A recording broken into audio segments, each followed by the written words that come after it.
میرے آقا کریم صلی اللہ علیہ وآلہ وسلم نے ارشاد فرمایا اصحابی کالنجوم بأیہم اقتدیتم فاہتدیتم، اگر تم نے واقعی ہدایت یافتہ بندے بننا ہے، اللہ کے بندے بننا ہے، میرے صحابہ ستاروں کی مانند ہیں، ان کے نقش قدم پر چل۔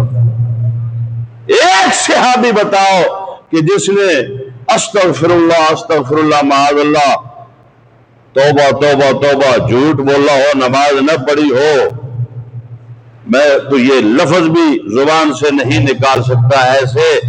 اور پھر حضور علیہ السلام کی محبت کا دعویٰ کیا ہو؟ انہوں نے جانیں قربان کی ہے، مال قربان کیے ہیں، اولادیں قربان کی ہیں،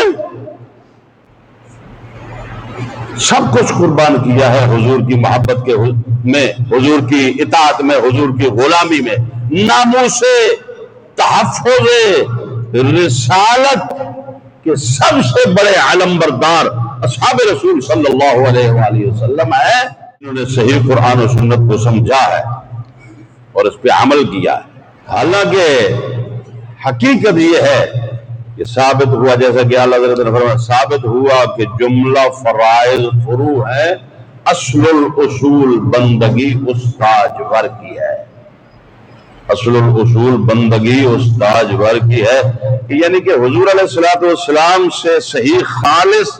محبت، حضور کی غلامی کی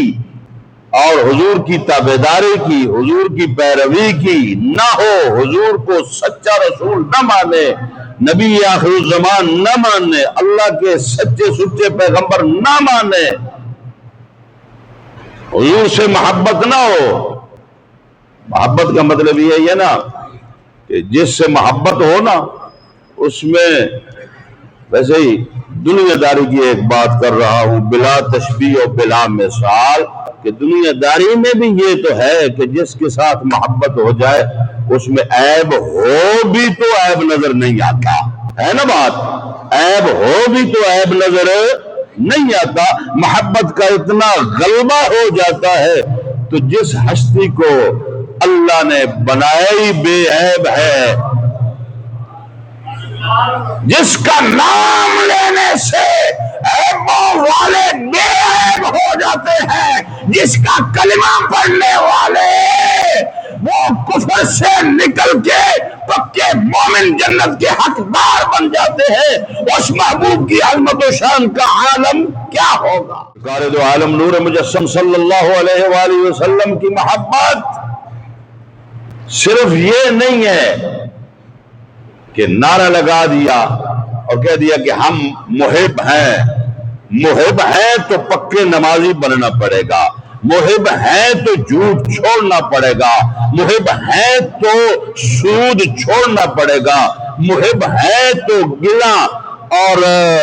رشوت اور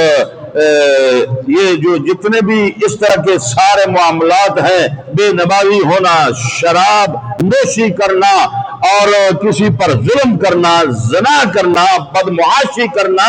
اور غلط نظریں اٹھانا، غلط طرف ہاتھ بڑھانا اور غلط طرف قدم اٹھانا، ہر وہ کم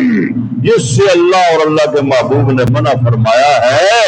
اس سے رکو گے تو یہ ہے حضور علیہ السلام سے محبت۔